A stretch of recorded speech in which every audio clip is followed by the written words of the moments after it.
Hey guys, Janice Fawn, letting your light shine. Thank you all so much for all your likes, your comments, subscribes, your shares, your private messages. You guys are all amazing and I love each and every one of you. Thank you so much. Well, first off, let me say happy Valentine's Day to all of you. I hope you're doing something fun, something special, something for yourself. If you are going out with a narcissist, I pray for you because I know that somehow, some way, the evening will be ruined because narcissists know how to ruin everything that is special to a person, like holidays such as this. So anyway, stay strong and know that it's not you. They're going to ruin it just because they don't like to see you happy. And I have to say that I'm extremely grateful that I have a date tonight with me, myself, and I. So excited. I wouldn't want it any other way. This is the first Valentine's Day in, 6 years, 7 years? That is not ruined by the narcissist. So happy about that. Anyway, so I went to jump on here yesterday and I just didn't have a chance because I was so busy, but yesterday was 7 years to the day that I met the narcissist, okay? We met February 13th, 2016.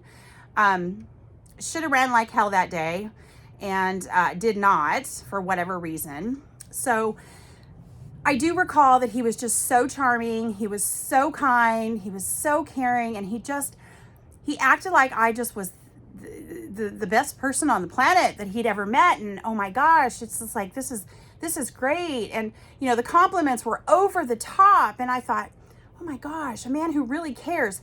He didn't care. He was just moving on in. He was moving on in as quick as he could. So I look back to that day and I knew that I should have just kept running, just kept on moving. But you know what? In a relationship with a narcissist, and we've talked about this many times, the love bombing and charming attitude and charming comments and the sweet text messages, oh, those are going to just overflow. And, you're so beautiful. You're so this, you're so that. And, who doesn't love to receive compliments? I think we all do, right? It's a natural thing for any human being. But the difference between receiving a compliment from a narcissist and somebody who's genuine is a narcissist goes over the top, okay? The narcissist will say things 10 times, whereas maybe a genuine person would just say it one time because really that's all that needs to be said is just that 1 or 2 times. But a narcissist is going to remind you of all of these amazing things because they want to plant those seeds in your head to make you remember all that they said to you, okay? So the love bombing starts the second you meet them, okay? And I woke up this morning and I thought, you know what? I know yesterday was the first day that I met him, but I really didn't think much about it yesterday because I just was not focused on it. And it's so great to know that my attention is no longer on the narcissist, but I find it ironic that here we are 7 years later and I am free as a bird and I could not be happier. I love it. I freaking love it. So if you're trying to get out of the relationship, that you're in, know too that that's going to happen. It's just going to take time. Okay. It took me longer than I anticipated. Although I had a plan for many months, actually even years before I finally escaped. So anyway, so I'm happy to say that I am free. This is a wonderful Valentine's Day. It's been amazing. I was able to spend it with my grandbabies. My 2-year-old grandbaby started to say, I love you, Grammy. So of course that melted my heart. That's all I need. That's all I needed to hear.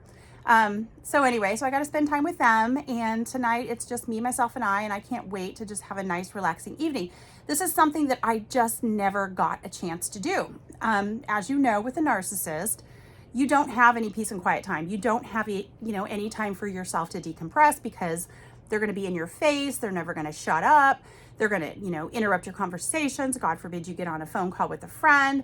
They're not going to be able to allow you to have that good time with somebody else because it's not focused around them. All right. So I'm just really grateful that I'm in a place now where I live my life every day and I have so much joy, so much peace, so much happiness, so many good people surrounding me.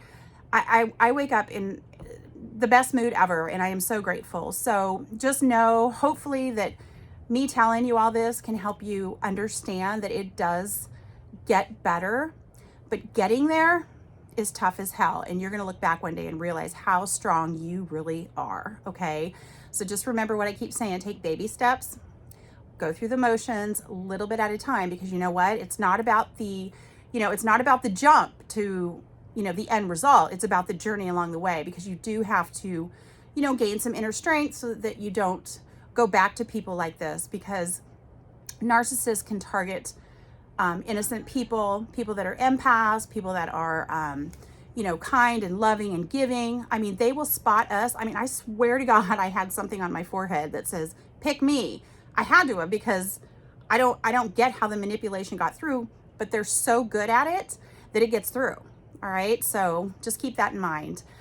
So, all right. So 7 years ago was the first Valentine's Day that I had with a narcissist.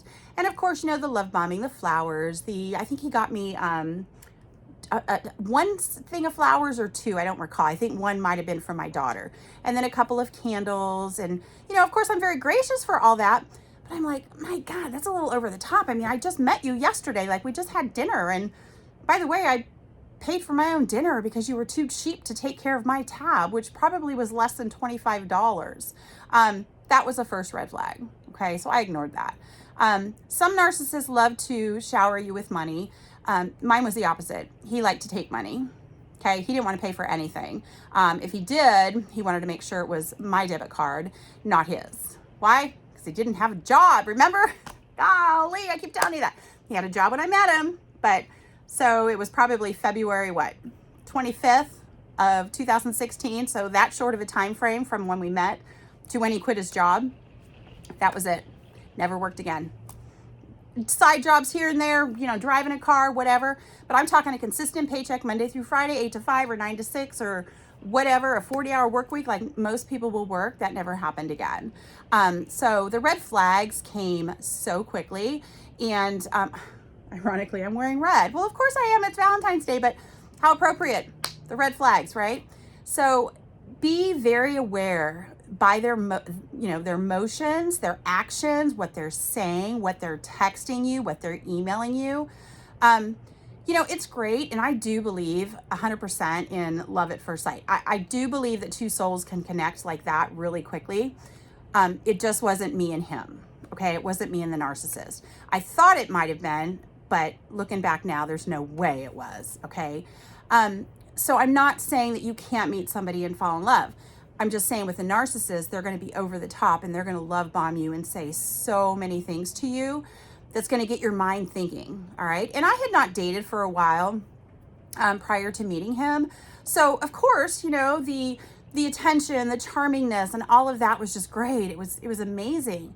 But even 2 to 3 days in, I remember saying, wow, he's just very strong. Like he's very, not strong in a good way, very overbearing. Arrogance kind of behind the talk. Okay.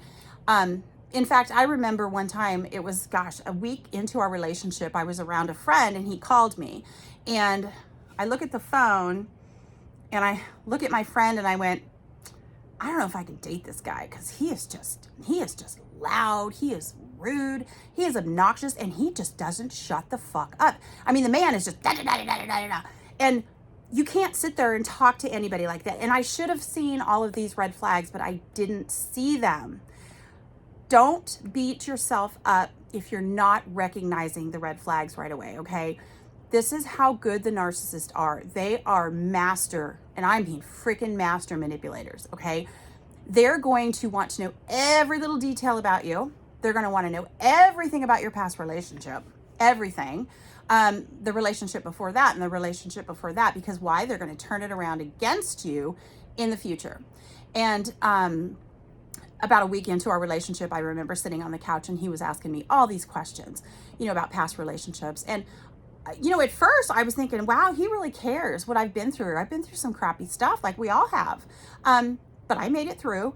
But I shared some really, deep, dark stuff with him. And it was only to be used to manipulate me, because then he knew what I had gone through and he knew what I would put up with or tolerate. And he would do just those things, but follow it up with something charming or, more love bombing. And then the gaslighting, began and all of this other stuff. And it just happened so quickly. All right. In healthier relationships, when people come together and meet each other, yes, it's easy to fall in love with people. It's easy to become attracted to somebody and really connect with somebody. But with a narcissist, they move so quickly, so fast. And the next thing you know, you're looking back going, how did that just happen? So if you are moving very quickly in a relationship with a narcissist, please do yourself a favor. Take a step back. Honest to goodness, even if you take just a weekend to just say, hey, I can't see you this weekend. I just need to have some me time. I need to do some soul searching, okay? I'm a big person on soul searching, and I used to do that for me all the time until I met the narcissist. I've been doing it a lot after, I dumped him, which has been amazing, but I didn't do it after I had met him, and I regret that. So I'm not going to beat myself up, okay, because this is a learning process for all of us. I'm just sharing my story so that you guys can then maybe see that if you do take a step back from the narcissist, you'll understand that it is moving very quickly. Do research online, you guys. Oh my gosh. I mean, I spent hours upon hours upon hours on YouTube looking up signs of narcissism, looking up signs of abuse. And of course, that in itself is a red flag. If you have to look up abuse, you're being abused. You're being abused. Number one sign of all, right? Okay, so if you're looking up signs of a narcissistic abusive relationship, there's your first clue. There's your first clue. Take a step back and really dive deep into your own emotions, because they can be so overbearing and get you so confused so quickly that you start beginning to think more like them and not what's good for you. Okay, soul searching is key. All right, I'll be back soon. I want to finish up on this topic, but I don't want to go too long. All right, guys. All right, happy Valentine's Day. Love and light to all of you. Thank you.